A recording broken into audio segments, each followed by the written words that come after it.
All right, welcome. Today we're going to do a bit of a mental workout, a boot camp, if you will, but for your brain. We're going to sharpen our minds and talk about how to build arguments that are just rock solid.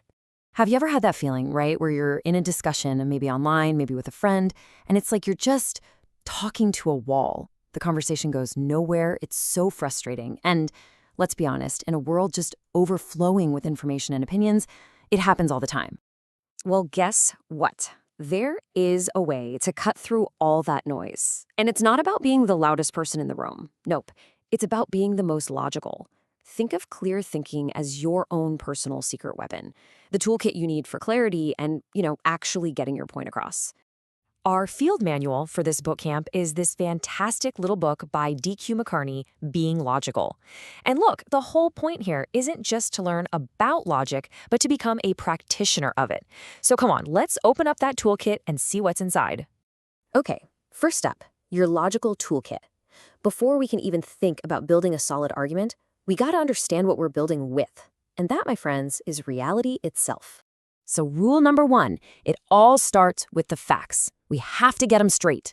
And a huge part of that is knowing the difference between an objective fact, something that actually exists in the world, like the White House, and a subjective one, which is internal, something in your head, like a headache. Good, solid reasoning always starts with what's objective. Let's break this down. It's actually super simple, but so important. So you have a real cat. It exists out there. That's your objective fact. Step 1. That real cat creates the idea of cat in your mind. Step 2. Then, to tell someone about it, you use the word cat. Step 3. See how that works? The entire chain of knowledge has to be anchored to that real thing in the world. Without that first link, our ideas and words just float away into nonsense. All right, section 2. The unbreakable rules. Now that we're grounded in reality, let's look at the absolute, non-negotiable foundations of all reason. Okay, this one is the big kahuna. It's called the principle of contradiction, and it's your ultimate BS detector. It's simple. A statement can't be both true and false at the same time in the same way, right? You can't be physically in New York and physically in San Francisco at the exact same moment. One of those has to be false. This is the bedrock of all clear thinking. So here's the official wording. It might sound a little fancy, but its power is just in how simple it is. If something is, it can't not be at the same time. If a statement is true, its opposite has to be false, period. This is the one principle that keeps our thinking from just dissolving into total chaos. Moving on to section 3, building a sound argument. We've got our materials, we've got the rules. Now let's see how to actually build something with them. An argument, really, is just our reasoning spoken out loud, and every single sound one has a simple, two-part structure. Let's stick with that building analogy. The premise, that's your foundation. It's the supporting statement, the thing we already know is true. It's the because part. The conclusion is the house you build right on top of it, the therefore part. And hey, if your foundation is solid and you build it right, that house is going to stand tall.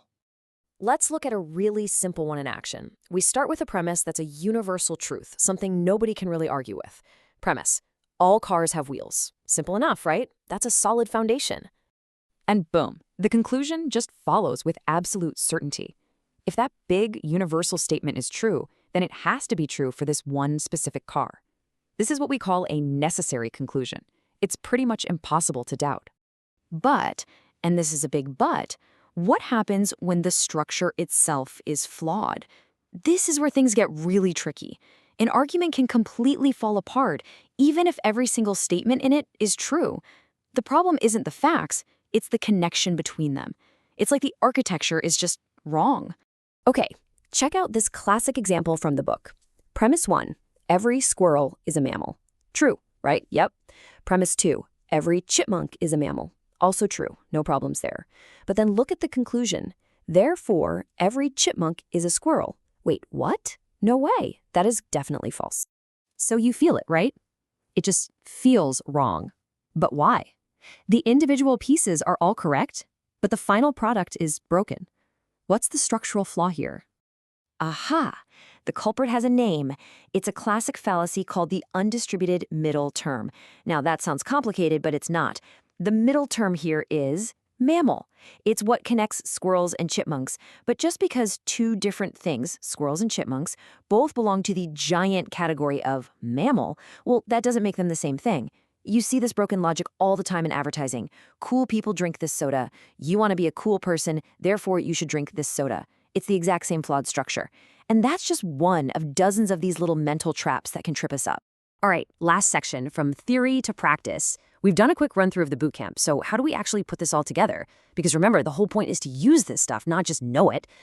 So here it is, your mental checklist to take with you. Be attentive. Get your facts straight. Make sure your words match your ideas and your ideas match reality. Build your arguments on true foundations with valid structures.